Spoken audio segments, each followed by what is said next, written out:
The film Joker takes place in a city where people from different social classes coexist, but the wealthy refuse to accept the poor.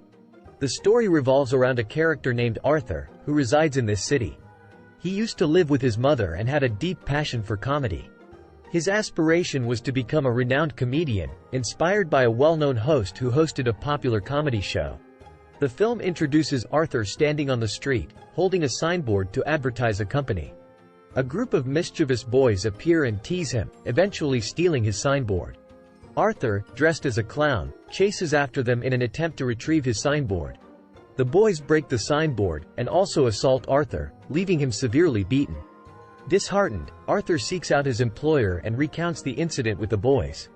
However, his employer scolds him in an unusually harsh manner, questioning Arthur's sanity and suggesting the boys couldn't have behaved in such a manner. Furthermore, his employer refuses to pay him his wages.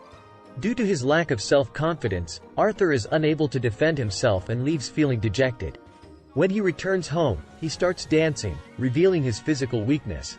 The next day, Arthur confides in a coworker about the incident with the boys.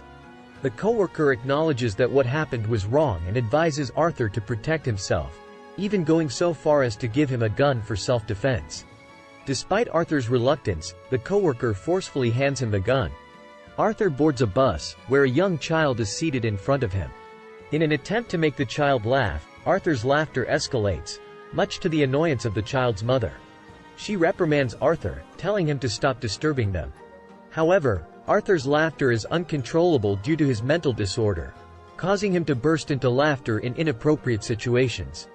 In the bus, he hands the lady a card containing information about his condition.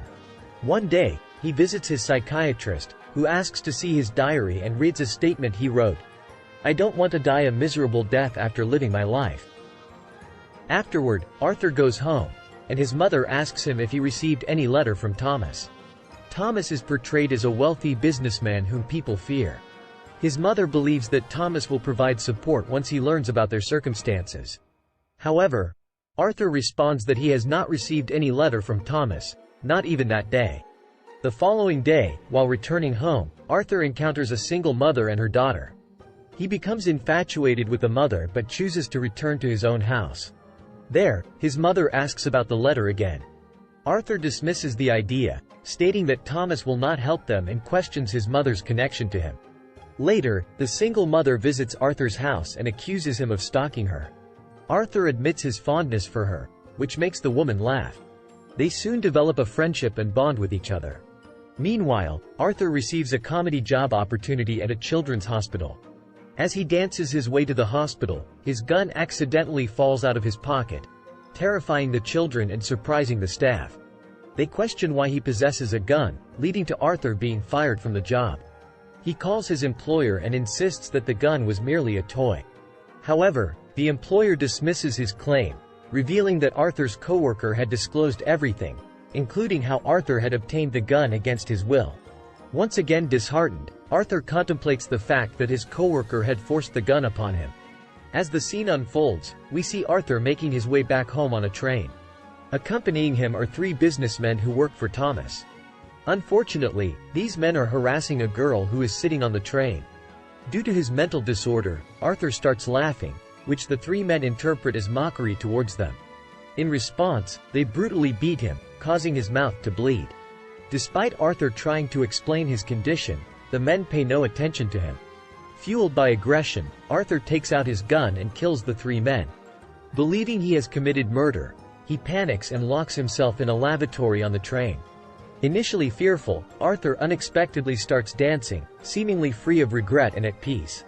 As he arrives home, the television broadcasts the news, featuring Thomas speaking about the 3 people who were murdered by a clown. Surprisingly, the general public supports the clown instead of sympathizing with the 3 murderers because they view the clown as a symbol of protest against the wealthy elite. Meanwhile, Arthur attends a comedy show where he fails to make the audience laugh. Overwhelmed with anxiety, he bursts into loud laughter, disrupting the show and prompting him to return home. Upon his return, his mother hands him a letter meant for Thomas. She reveals that she and Thomas had feelings for each other and wanted to marry, but societal norms prevented them due to their class differences. Seeking answers, Arthur visits his father's residence and encounters Thomas's son at the gate. Arthur resorts to childish behavior in an attempt to make the boy laugh. However, the domestic worker reprimands the boy for talking to a stranger and asks Arthur to leave. Determined to reveal the truth, Arthur insists that he is not the son of another man, but rather Thomas's son. The domestic worker dismisses his claims, calling him and his mother insane. Distressed by the encounter, Arthur returns home only to learn that his mother has suffered a health attack and has been hospitalized.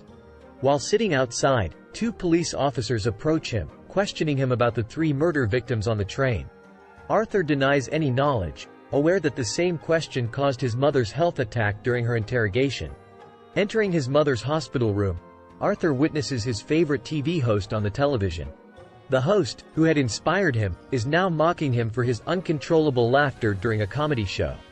This revelation deeply hurts Arthur as he had found motivation from this comedian.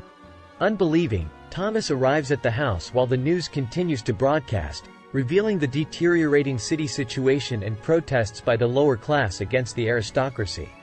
Filled with excitement, Arthur realizes that the protesters have embraced clown costumes and feels that his actions have been acknowledged for the first time. The theater becomes the center of the revolt, where the wealthy aristocrats are watching a movie. Among the chaos caused by the police trying to suppress the riot, Arthur seizes the opportunity to enter the theater and confronts Thomas in the lavatory. Politely, Arthur declares himself as Thomas's son and reminds him of his past relationship with his mother. Thomas denies any knowledge of the woman or their connection and violently punches Arthur, causing his nose to bleed. Defeated, Arthur returns home. Later, he receives a call from a police officer summoning him for interrogation regarding the train incident. Meanwhile, Arthur's favorite comedian invites him to his show, having gained popularity by featuring clips of Arthur's comedy routines.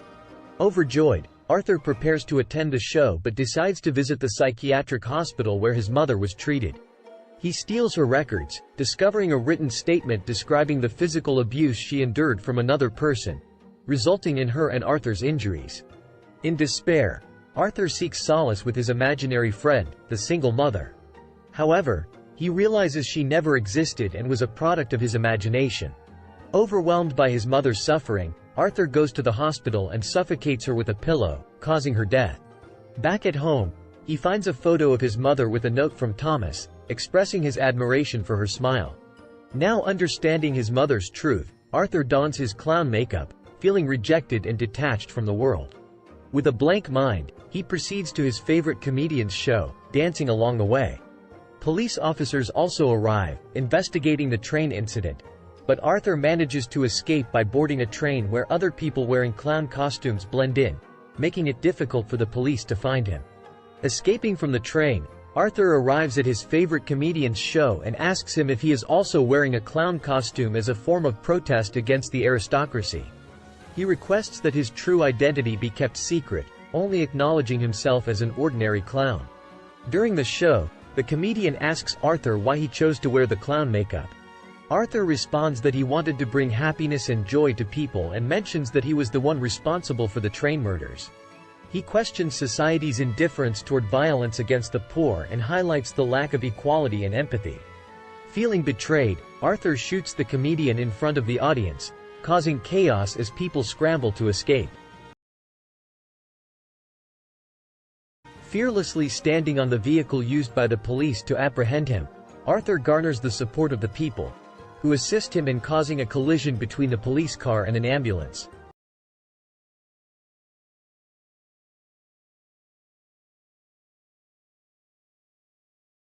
Standing on the wreckage, Arthur draws a smile with his own blood and laughs, symbolizing his transformation from a victim to a symbol of rebellion. In a separate scene, Thomas attempts to leave the city with his current wife and son, but Arthur in his clown attire kills them while sparing their son. The scene shifts again, showing Arthur laughing with his psychiatrist, who questions the reason behind his continuous laughter. Dismissing her understanding, Arthur exits the room, leaving behind traces of blood on the soles of his shoes, symbolizing his descent from a virtuous man to a murderer. The movie ends with the message that innocent victims can become victimizers when treated poorly, leading to apathy and pain. Despite the darkness surrounding his life, Arthur finds solace in the acknowledgement and support he receives, signifying his contentment. The movie concludes with Arthur standing among the people, his mouth and nose bleeding, drawing a smile with his blood, and laughing while the world watches and applauds his actions.